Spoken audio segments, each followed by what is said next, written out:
gue dapet kesempatan buat nyeritain kisah pendakian horornya seseorang yang bernama Rangga. Sewaktu dia mendaki ke Gunung Gede di sekitaran bulan November tahun 1999, ada sesuatu yang gak masuk akal di pendakian itu, dan hal itu masih terbayang-bayang di pikirannya dia sampai sekarang. Penasaran sama ceritanya? Tonton video ini terus. Sebelum kita masuk ke cerita, jangan lupa kalian like video ini, dan bagi yang belum subscribe, ayo subscribe sekarang ke channel ini supaya kalian gak ketinggalan cerita-cerita horor selanjutnya. Oh ya, jangan lupa ya mampir ke channel YouTube-nya Bang Rangga di Aridona Family. Link di deskripsi. Udah siap ya? Mode horor aktif.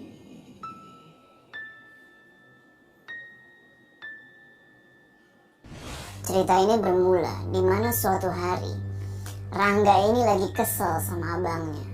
Jadi waktu itu Rangga sama abangnya masih bujang, dan orang tua mereka nempatin mereka berdua di dalam satu kamar. Sore itu Rangga baru pulang dari tempat kuliah dia di Bogor karena udah capek. Sampai rumah dia ini berharap supaya bisa langsung istirahat di kamar. Tapi pas dia buka pintu kamar, dia udah nemuin kalau kamarnya berantakan gara-gara ulah abangnya. Jadi abangnya waktu itu udah kerja di salah satu hotel besar di Jakarta. Ya, kita tahu lah kalau waktu itu kerja di hotel kadang dikelilingin sama minuman keras, dan pulang pasti selalu dalam keadaan mabuk.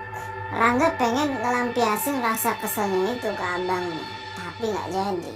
Karena dia pikir, ngapain ribut sama orang yang gak sadar. Akhirnya dia kepikiran buat refreshing ke gunung biar tenang. Rangga dan salah satu temennya, sebut aja Erik, lagi sering-seringnya naik gunung. Ya, pada awalnya Erik lah yang ngeracunin Rangga buat naik gunung. Mereka berdua ini sahabatan dari kecil dan sempet bikin band bareng mulai dari SMA sampai kuliah. Singkat cerita, Rangga nelpon Erik malam itu dan satu temen bandnya yang lain, sebut aja namanya Kucai. Rangga udah gak sabar pengen naik gunung secepatnya, dan tujuannya adalah Gunung Gede. Erik sama Kucai mengiyakan ajakan Rangga tersebut. Kucai semangat banget karena dia emang udah lama pengen ikut mendaki sama mereka berdua. Setelah selesai packing peralatan pendakian dan segala macam, Rangga dijemput sama Kucai buat nginep di rumahnya Kucai dan ketemu Erik di sana. Mengingat hari udah malam dan bakalan susah banget buat nyari angkutan umum yang menuju ke puncak. Mau gak mau, mereka harus nunggu pagi. Besok paginya, mereka sarapan di rumahnya Kucai. Orang tua mereka bertiga ini emang udah biasa sama teman-teman band yang suka nginep. Jadi berasa kayak di rumah sendiri aja. Selesai sarapan, mereka pun berangkat ke base camp Cibodas. Perjalanan ke sana nggak ada yang aneh-aneh, cuman macet aja di jalur puncak. Dan emang biasa kayak gitu sampai sekarang. Setelah beberapa lama perjalanan, tibalah mereka di pertigaan Cibodas. Yang pernah naik ke Gunung Gede lewat Cibodas pasti familiar sama pertigaan ini. Sebelum lanjut perjalanan menuju ke base camp, mereka makan siang dulu di sebuah warung yang ada di situ. Selesai makan, mereka pun lanjut naik angkot menuju ke base camp Cibodas. Sesampainya di base camp, mereka langsung ngurus perizinan dan berencana buat mendaki siang itu juga. Setelah melakukan pendaftaran, mereka sempat ketemu sama dua orang pendaki. Nah, dua orang pendaki ini kelihatannya itu masih baru, karena mereka berdua ini gak bawa peralatan tuh seadanya banget. Dan yang paling mencolok adalah mereka ini gak bawa tabung gas biru yang 5 kilo waktu itu. Dua orang pendaki itu terus memperkenalkan diri dan bilang kalau mereka ini berasal dari Jakarta juga, lebih tepatnya dari daerah Cililitan. Dan mereka ngomong juga kalau mereka ini sebenarnya adalah pemula dan itu adalah pendakian pertama mereka. Nah, mereka ini minta izin buat ikut gabung sama Rangga dan yang lainnya. Rangga pun mengiyakan, karena menurut dia semakin rame pendakian bakal semakin asik. Dan dimulailah pendakian. Awal-awal pendakian belum ada masalah, sampai mereka di pos Panancangan. Mereka pun istirahat di situ sambil minum, rokok. Kurang lebih 15 menit mereka istirahat. Mereka terus melanjutin perjalanan lagi. Pos Rawadenok sampai air terjun panas mereka lewatin nggak pakai banyak istirahat, mengingat hari udah mulai sore. Mereka sampai di air terjun panas itu sekitar jam 4 sore. Di situ mereka sempat menikmati keindahan alam. Kurang lebih setengah jaman lah. Rangga bilang ke Erik, "Rik, apa kita ngecamp aja di sini? Karena waktu udah sore." Dan Rangga ngeliat ada beberapa pendaki yang buka tenda atau ngecamp di shelter yang ada di situ. Tapi Erik langsung bilang, "Jangan deh, terakhir gue ngecamp di sini banyak diganggu." Jadi pas di rumahnya Kucai sebelum mereka berangkat, Erik cerita kalau dia pernah diganggu sama suara-suara yang gak tahu datangnya dari mana pas ngecamp di situ. Dan dia juga ngeliat ada sosok Kunti yang duduk di dahan-dahan pohon di sekitar air terjun itu. Balik lagi ke perjalanan. Akhirnya Rangga ngeiyain buat nggak ngecamp di situ. Toh perjalanan dari air terjun panas ke kandang badak itu udah nggak terlalu jauh, udah deket. Kandang badak ini tuh pos favorit buat ngecamp. Dan pendakian pun mereka lanjutin dengan asumsi maksimal jam 7 malam mereka sampai kandang badak. Nggak terasa, waktu maghrib pun tiba dan hari udah mulai gelap. Mereka langsung nyalain senter yang mereka bawa. Dari 5 orang, mereka cuma pakai 3 senter aja buat nerangin jalur pendakian. Oh ya, selepas ngelewatin air terjun panas tadi, sempet turun hujan. Alhasil jalur pendakian jadi agak licin. Kira-kira tinggal dikit lagi mereka sampai kandang badak. Disitulah dimulai uji nyali. Formasi waktu itu adalah Erik jadi leader, belakangnya Kucai, belakangnya lagi 2 pendaki pemula itu, dan terakhir Rangga jadi sweeper. Lagi jalan gitu, tiba-tiba Erik berhenti sambil ngasih isyarat. Terus dia nyorotin senternya ke arah depan jalur. Dan dia bilang, "Astagfirullah." Sontak teman-teman yang lain kaget. Si Rangga teriak, "Kenapa, Rik?" Erik bilang, "Sini enggak, ke depan." Ke depan lah Rangga tuh, ngelewatin teman-teman yang lain. Pas sampai di tempatnya Erik terus nyorotin senternya ke depan, terus ngomong bisik-bisik Rangga, "Apa tuh enggak?" Karena hujan semakin lebat, Rangga itu berusaha bener buat ngefokusin matanya ke sesuatu yang Erik maksud. Pas dilihat, astagfirullah. Lu tahu apa yang Rangga lihat pas di center itu?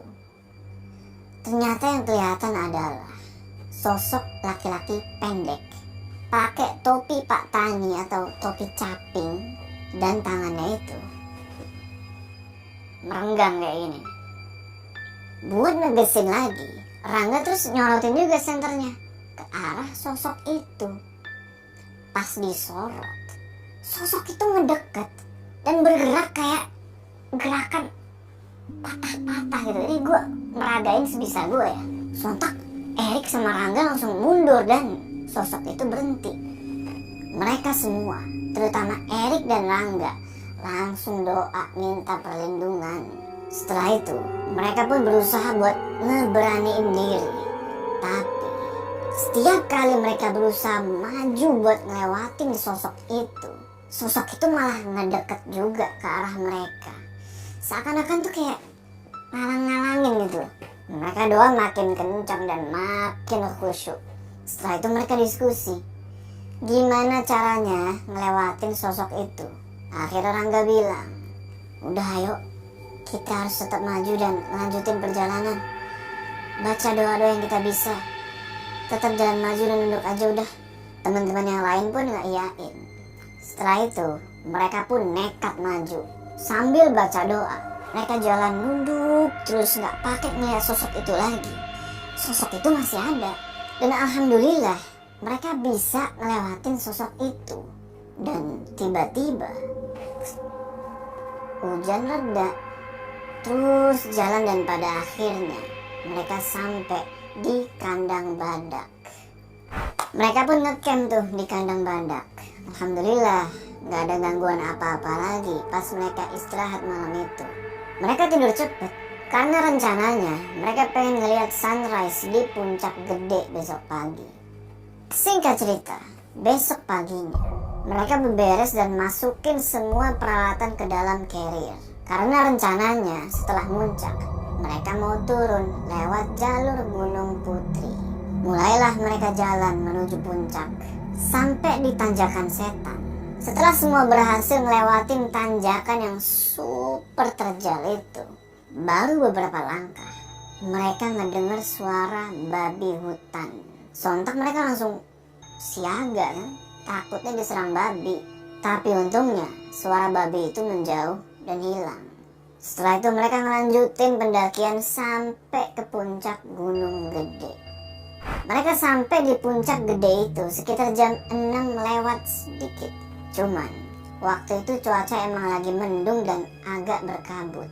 Kabut hilang, rintik-rintik hujan turun. Alhasil mereka gak dapet kesempatan buat ngeliat sunrise waktu itu. Tapi mereka tetap bahagia bisa sampai ke puncak. Meskipun kemarin malam mereka sempat ngalamin kejadian yang mengerikan, yaitu ketemu sama si topi caping itu. Di puncak gede itu, dua pendaki pemula yang ikut sama Rangga sampai buka baju saking senangnya. Setelah hujan agak reda, mereka pun melanjutin perjalanan ke Surya Kencana. Niatnya siang itu mereka mau makan di sana. Sesampainya di Surya Kencana, mereka makan siang dengan ditemani sama rintik-rintik hujan. Karena emang cuaca saat itu mendung banget. Dan akhirnya bener, selesai makan siang, turun hujan deras banget, diiringi sama angin kencang. Mereka langsung nyari tempat berteduh. Dan pada akhirnya mereka mutusin buat berteduh di semacam batu besar yang ada cerukannya kayak gitu. Mungkin bisa dibilang tuh kayak gua kecil ya. Terus Rangga make ponconya buat dibikin kayak shelter kecil lah buat nahan air hujan sama angin biar nggak masuk. 1 jam, 2 jam ditungguin sama mereka. Tapi hujan sama angin itu nggak berhenti-berhenti. Mereka mulai kedinginan tuh. Dua teman baru mereka pun inisiatif buat nyalain api ke kompor lewat tabung gas biru yang mereka bawa itu yang 5 kilo buat ngangetin badan di dalam goa kecil itu. Sekitar jam 4:30 sore akhirnya hujan reda juga. Mereka pun langsung packing barang-barang mereka lagi dan dimasukin ke dalam carrier. Sempet kepikiran sama mereka buat ngecamp semalam lagi di Surya Kencana karena udah sore banget kan. Tapi ngeliat stok logistik yang udah mulai menipis, mereka pikir gak mungkin cukup sampai besok pagi. Dan satu hal lagi, pacarnya Rangga, dulu pacar, sekarang udah jadi istri. Nah, pacarnya Rangga ini besoknya itu ultah bisa perang dunia ketiga kalau Rangga sampai gak nongol. Oke, setelah itu mereka pun ngelanjutin turun lewat jalur Gunung Putri sesuai rencana. Mereka jalan nyusurin jalur Surya Kencana itu. Kanan kirinya itu bunga edelweiss semua. Cakep banget. Singkat cerita, sampailah mereka di jalur Gunung Putri. Dan mereka pun mulai nurunin jalur tersebut. Mereka jalan cukup cepet tuh. Pikir mereka, mumpung masih ada cahaya matahari nih. Mereka jalan terus sampai kira-kira 1 jam. Tiba-tiba kedengeran suara azan maghrib. Allahu Akbar, Allahu Akbar. Cuman yang anehnya itu, suara azan tersebut bukan sayup-sayup, tapi jelas banget kedengerannya dan keras. Sontak hal itu ngebuat Rangga mikir, apa udah deket sama desa di bawah? Padahal mereka baru jalan sebentar dari Surya Kencana, baru 1 jaman. Rangga terus mikir, dan dia keinget kalau dulu dia sama Erik pernah turun via Gunung Putri cepet banget dengan cara potong jalur, dan itu cuma makan waktu sekitar 3-4 jam. Berbekal pengalaman itu, akhirnya dalam hati Rangga bilang, iya, berarti emang udah deket sama desa di bawah. Spontan Rangga bilang ke teman-teman yang lain, ada suara azan tuh bro, udah deket berarti kita sama desa di bawah. Ayo cepetan, mumpung masih terang. Mereka terus jalan sambil agak berlari dengan maksud supaya cepet-cepet sampai di bawah. Tapi kesalahan mereka di sini adalah mereka tidak menghiraukan azan maghrib. Di situ keanehan mulai terjadi. Jam 8 malam, mereka belum juga sampai bawah, dan mereka selalu ketemu sama jalan bercabang yang seingat Erik sama Rangga gak ada jalan bercabang sebanyak itu. Di setiap jalan bercabang itu, Rangga sering ngedenger ada suara dahan pohon yang bergerak, seakan-akan tuh kayak ada yang lagi mantau. Tapi dia nyoba buat positive thinking, mungkin itu binatang atau burung. Terus mereka jalan sampai tiba-tiba gubrak, Rangga jatuh beberapa meter ke depan. Gak tahu karena apa, jatuh dan berhenti karena kakinya nyangkut di akar pohon. Alhamdulillah, untungnya kakinya si Rangga nyangkut di akar pohon. Kalau enggak, dia bisa keperosok lebih jauh. Teman-teman yang lain langsung nolongin Rangga dan ngebantu dia berdiri. Rangga nggak terluka parah di situ, dia cuma luka dikit lah di lengan sama kaki. Waktu itu udah jam 9 malam. Pada akhirnya Erik ngusulin buat istirahat. Pas istirahat itu, Rangga nanya ke Erik, Rik, kok belum sampai ya ke tepi hutan? Jangankan hutan, pos bawah aja yang kayak rumah bilik itu pun belum sampai. Iya, gua kok juga ngerasa agak aneh ya. Kenapa banyak banget jalan bercabang dari tadi? Mereka nggak punya pilihan lain selain harus tetap positive thinking. Mungkin emang belum sampai aja mereka. Mungkin. Perjalanan pun dilanjutkan. Formasi masih sama. Erik leader, Rangga sweeper. Tenaga udah habis-habisan di situ dan waktu sekarang udah masuk ke jam 10 malam. Karena kelaparan, Rangga teriak, "Break!" Erik pun ngeyain dan dia balik badan ke arah Kucai yang di belakangnya dia. Nah, pas balik badan ini, nggak tahu kenapa Erik tuh kayak ketarik ke belakang. Pas Erik mau jatuh ke belakang, untungnya Kucai sempat megang dan narik tangannya Erik. Kalau Erik sampai jatuh ke belakang, mungkin punggung atau kepalanya tuh bisa kena batu-batuan. Tapi Rangga lagi-lagi berusaha buat mikir positif. Mungkin karirnya Erik ini keberatan, jadinya dia kehilangan keseimbangan. Karena udah lapar banget, mereka pun terpaksa makan Indomie dengan cara diremek-remek, nggak pakai direbus dulu. Setelah makan, mereka pun lanjut jalan lagi. Tapi gak berapa lama jalan, tiba-tiba Erik jatuh dalam posisi duduk dan mengerang-erang kesakitan. Spontan Rangga langsung nyamperin dia dan nanya, "Kenapa Rik? Kaki gua enggak? Kenapa kaki lu? Nggak bisa gua gerakin. Setiap gerak ngilu dan hilang tenaga." Sambil ngebantuin Erik berdiri, Rangga ngomong dalam hati, "Ya Allah, kapan lagi sini?" Tapi udah dibantuin kayak gitu, Erik tetap nggak bisa berdiri, apalagi jalan. Akhirnya Rangga pun ngobatin kakinya Erik sebisa dia. Dan salah satu dari 2 pendaki pemula itu, sebut aja si Yudi, nanya, "Bang, masih lama gak ya?" Iya sebentar ya, emang kenapa? Gua udah gak tahan bang. Dia ngomong gitu sambil nunjuk ke celananya yang udah basah. Lu tahu basah kenapa? Ternyata dia ngompol karena udah gak bisa nahan pipisnya lagi. Waduh, akhirnya Rangga bilang, ya udah break dulu.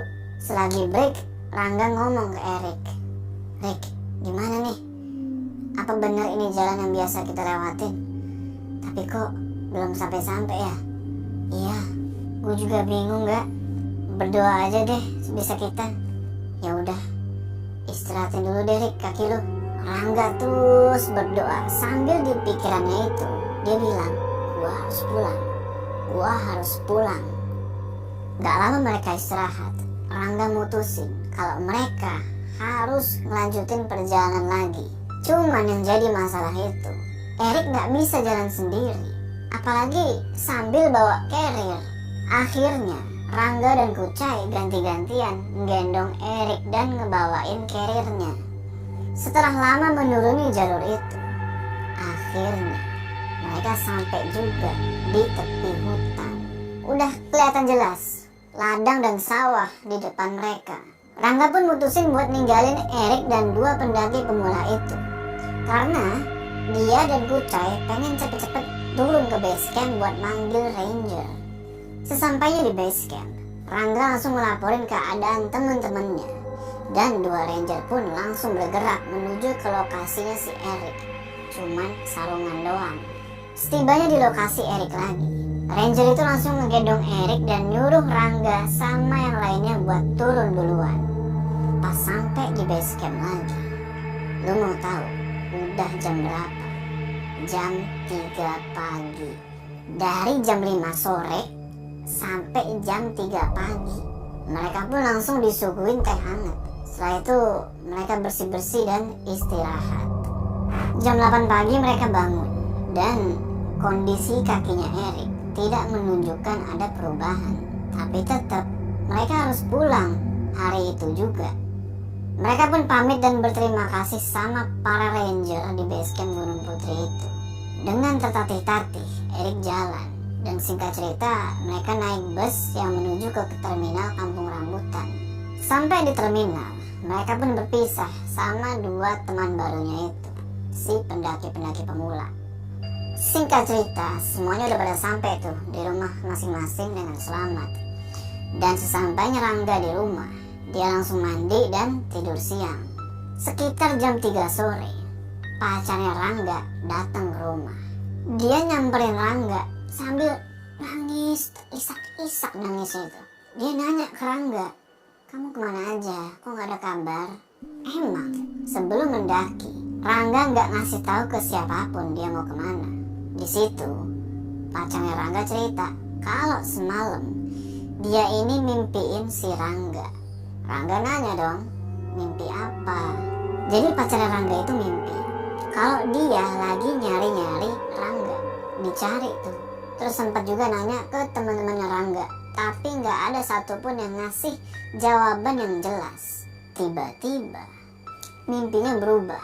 Suasana itu jadi kayak ada di sebuah kerumunan atau kumpulan orang. Ada ambulans dan ada juga aparat kepolisian. Ada 3 kantong mayat hitam di dekat ambulans itu. Tiba-tiba orang-orang yang ada di sekitar situ nunjuk ke arah 3 kantong mayat hitam itu.